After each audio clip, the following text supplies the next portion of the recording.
Welcome to another CBA or ABANA Level 2 curriculum video. For this session, I want to look at forging a pair of scrolling tongs from inch by 3/8 flat stock. Firstly, scrolling tongs are just plain handy to have around the forge. I have various pairs with various length of reins and jaw design. They're at the front of my tong rack. My usual layoff is from the near side edge, and it's about 1.1/8 or 1 3/16, and this is true for many stock sizes, but it's usually dependent on the style of tongs that I'm making. Again, 1.1/8, 1 3/16 is normally pretty good for you. With this particular pair of tongs made from the inch by 3/8, we're going to forge it on its side, and I want you to deliver half face blows, which if you look at the top left slide, my half face blows are anything but half face. They're more 2/3 onto the anvil, 1/3 off. And I want you to bring the stock down until it is half its width. And basically you're going to end up with something that is half an inch square. Just as a side note here, if I put a division in here, you'll notice that if that's 50% of our original stock and that's 25%, I've got a growth there of about 25% elongation. Just something to keep in mind. Take the stock down until it gets that square cross section. Again, I've itemized that. Here's our 25, 50, 75, 100%, and that's about a 25% increase. That happens a lot in my forgings, but that's another topic. Once you've got your half-inch square, we're going to forge a taper down to the end. Now I'm showing two different sections here. I've got a parallel section nearest to the boss, and then I've got a tapered section on the end of the jaw. It doesn't have to look like this. You can have a general sweep of a taper all the way back to the boss. I just want to get something that's got two distinct sections to the jaw. You'll also notice I'm working on an anvil block, and that is so I can keep the shoulder of the tongs that I've just created down so I don't hit it with the hammer, and yet I've still got clearance to have a miss hit with my hammer. If I work on the middle of the anvil, if this is somewhere in the middle of the face, I run the risk of putting a smiley face in the middle of the anvil surface. Not something I want to do. The other thing I want you to note is I'm not taking this down to super sharp. I'm taking it down to about 1.5 mil or 1/16 of an inch in square cross section. At this stage, because this is something you're going to have to make two of, I want you to record the two lengths. I want you to record the length of the taper, and I want you to record the length of the overall jaw. And I do this typically in the step. I just do a couple of chalk marks, so when I make the other side, I can hold it up for comparison and make sure I've got everything equal to the first jaw. Remember, we're making two identical pieces. Once you've got your square taper finished, you're going to have to make it octagon and round. And again, because we've got the taper and the parallel section, you're going to have to do this in two sections. So the first job is forge the taper to an octagon, and then we're going to forge the parallel section to the octagon. And again, I want to stress that I am working from the outside, so I'm not going to bring this shoulder up where I could hit it with the hammer. I'm just going to work on the two outside corners and then the four outside edges of this octagon as I continue to take this to a round cross section. Once I've got the round cross section, I'm going to come in and I'm going to rasp these jaws smooth. I do inside and outside, but that's my baggage. You can pick it up if you want. Certainly you need to do the inside.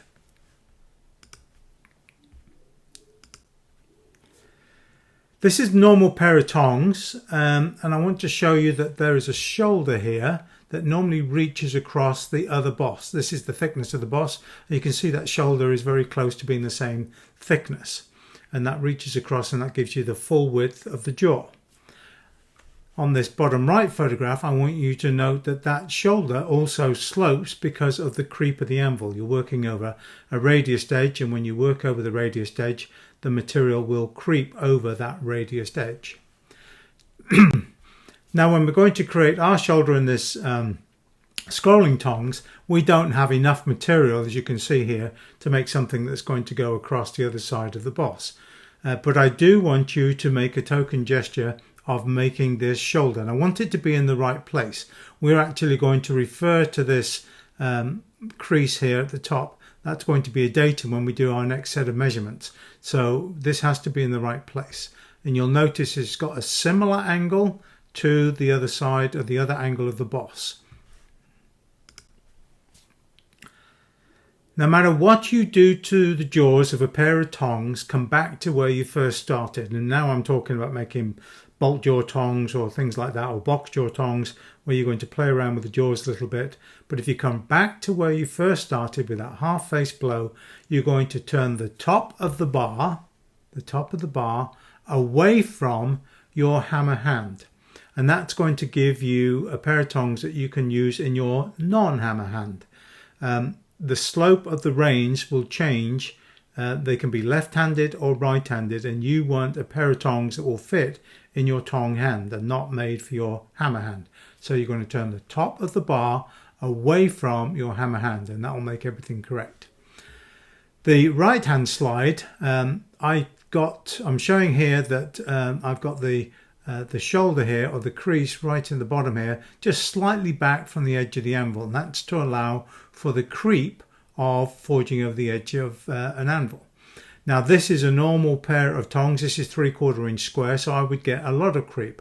With the scrolling tongs, this is not going to happen, so we're actually going to line up that little section there right with the edge of the anvil. But it's something to keep in mind as you make other tongs. Half face blow, again you'll note I've got 2/3, 1/3 or thereabouts. I'm working off a radius edge, and we're just trying to set up a nice little shoulder. And again, the shoulder should be about the same angle, same length, etc. as the top of the boss.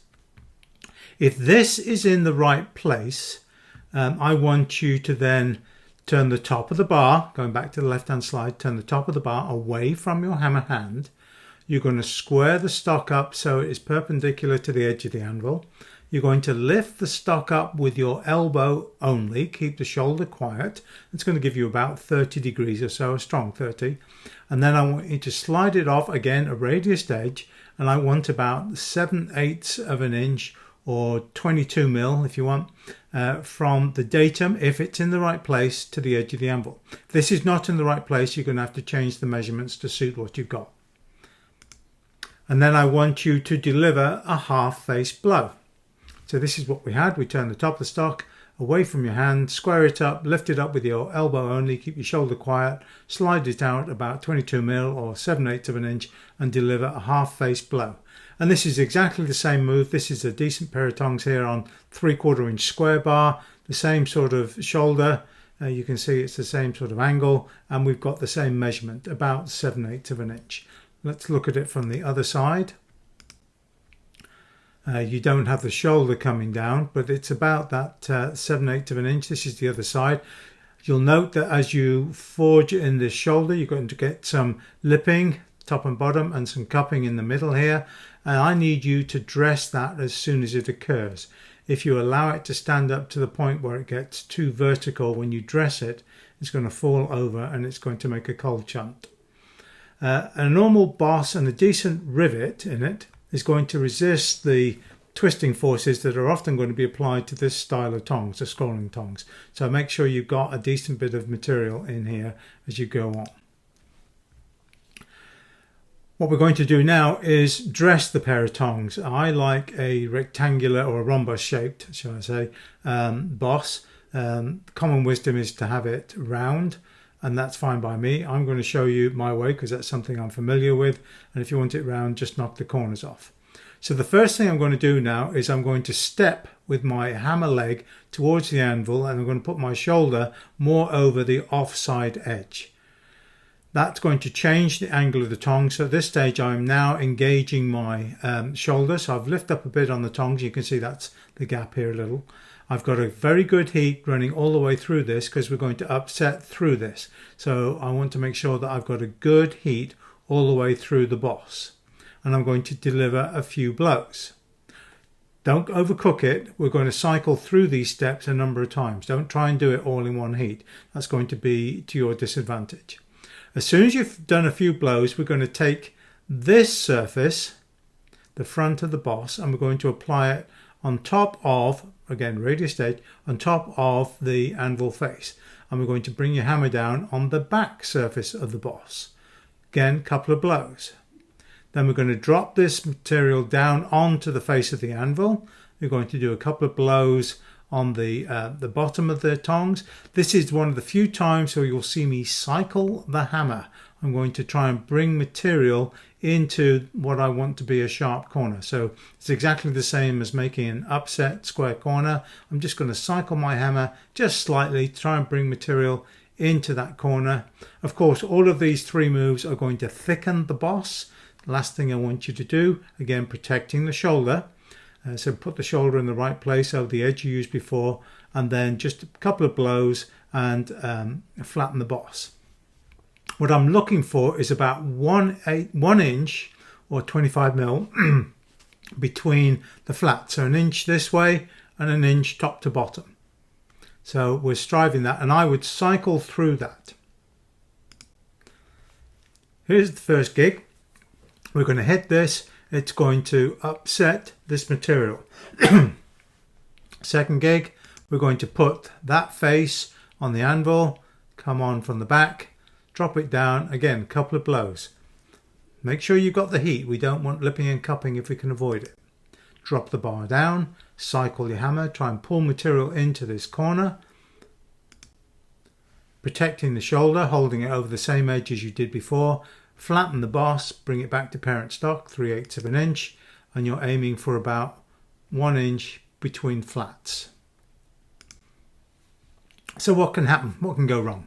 The first is if you don't get your shoulder over the anvil, or if you hold your hammer at a bit of a wonky angle here, you can see that I am not getting a parallel surface here. I've started to forge in and I've lost this corner. So now I'm starting to make those half round or quarter round rains.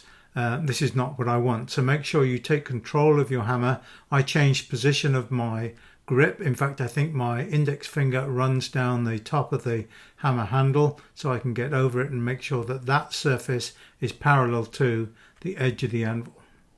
What else can go wrong? You can overcook it. If you forge this too much or forge the next move too much, you're too strong or too long in the saddle, then what happens is when you come to this final move here, when you hit this, there's nothing supporting it underneath, and this is just going to roll out and make one long flat section. So if you do this, back it off a little bit, leave a little material, then when you come to this move, there's more material underneath and you can actually forge this and get what you want. So those are the things that go wrong. So we've made the boss, let's move on. You notice I'm protecting the boss. It's down away from my hammer, and I've got it away from the bit because I'm going to draw out on the bit. That move is going to mean you're going to have a little bit of stored material here at the bottom of the reins, which you can get out later by working over a soft edge of the offside edge. And I want you to now draw these reins out. I am looking for the thickest, widest section of the reins to be right here at the back of the boss. Everything else tapers away, and I go for more of a rectangle rein than a round rein. Rectangle with the corners knocked off. Let's have a look at that.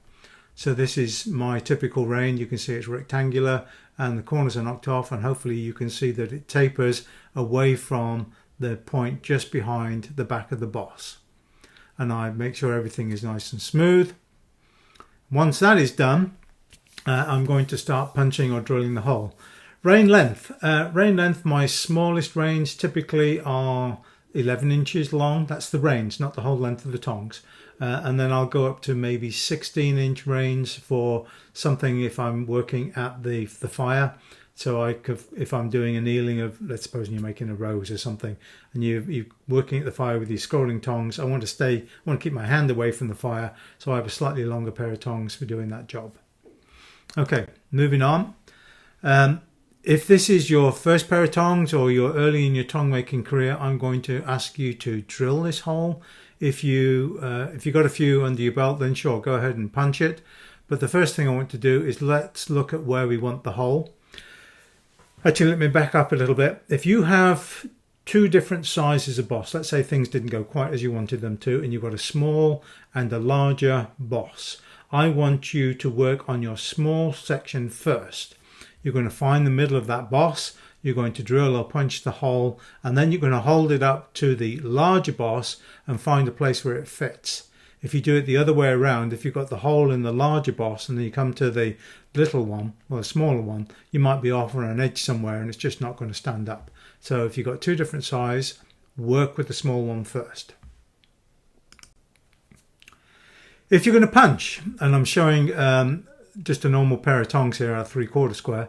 If you're going to punch, I want you to start hard, finish easy. What does that mean? I want you to start near the edge of the anvil, protecting the shoulder, and go through most of the way, turn it over, and now you can come back anywhere on the face of the anvil to clean out the slug, and then maybe go over a pitchel hole just to drift it a little bit to get it to the right size.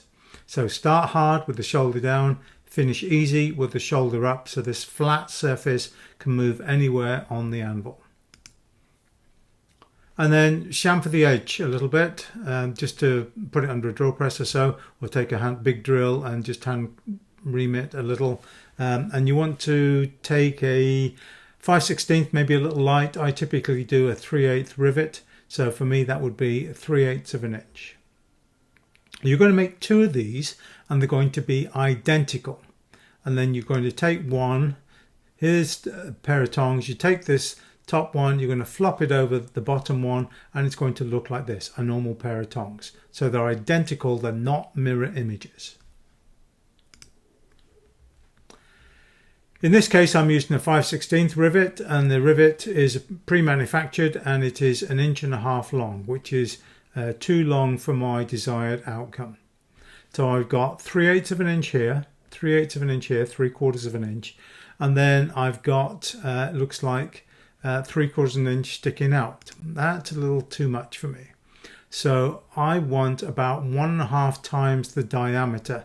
So if that is 5/16, that's going to be 10, 15, 32 or so. So let's call it almost 1/2 inch. So I'm going to cut off that extra 1/8 of an inch or so. You can certainly leave it, but my experience is if when you start to rivet this rivet will fall over rather than upset and make a nice rivet.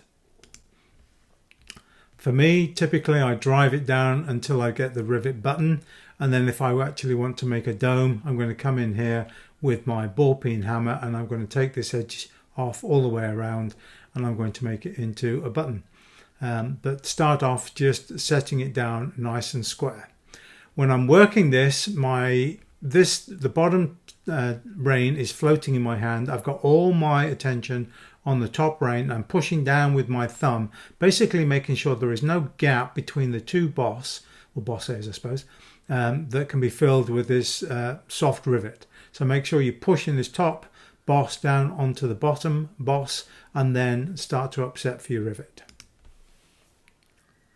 If things have gone reasonably well, you should have something like this. And now what we're going to do is we're going to close the jaws. The jaws can be a variety of gaps. I've got anything from 1/4 of an inch down to 1/16 of an inch, depending on what they're intending to do. If you're intending to hold scrolling material on a scrolling jig, you might want something that's a little larger. Let's say it's going to be 1/8 of an inch at least, maybe 3/16. If you're dealing with something like a rose, then you want something that's actually going to touch, or maybe a 1/16 of an inch gap. So make sure you're forging the gap to your intended outcome. Perhaps the most important thing of this slide is the fact that I've written hot on this spacer bar. This spacer bar is about 3 or 4 inches long, and it gets, would you believe, hot quite quickly as you're adjusting the jaws. And this happens all quite quickly, and it's tempting sometimes just to pick that up with your fingers, and then of course you've got a burn. So the first thing I'm going to do is I'm going to come here. I've got the bottom laying flat.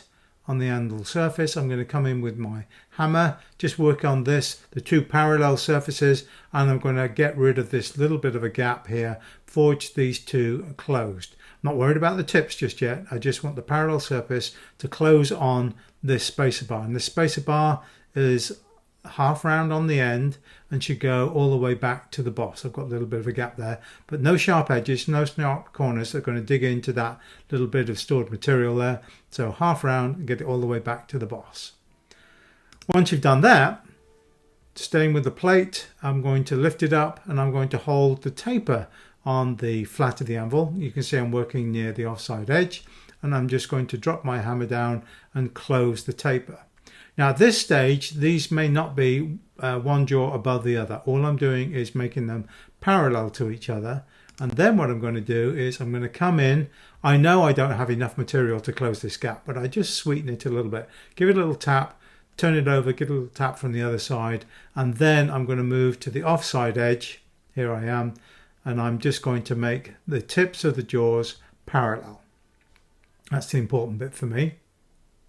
Once you've got the jaws correct, I'm going to take another heat, and this time my heat is going to be back here at the top of the reins. I don't care about the jaws at this stage, and I'm going to take my heat, reinsert the spacer bar, bear in mind that's hot, and then I'm going to go to my vise, clamp the jaws and the boss in the vise, and then this is all reasonably cool, and then I'm going to either open or close or play around with these reins to get them to the spacing that I like. And that if you've made some scrolling irons, then you can use those to help get you something that you like. So I'm opening up the jaws here, or the reins here, and I'm closing them with this other one. I've got a little bend going on here. I like my reins fairly close together so that I can spin them in my hands quite quickly, and for me it takes less effort to hold on to a pair of tongs where the reins are fairly close than if they're being quite large or there's a big gap. So that is forging a pair of scrolling tongs. You can see that this rose was made out of a pair of scrolling tongs that were set to 1/16 of an inch. This marks the end of my show. I hope you have good luck forging your tongs, and I'll see you on the next show.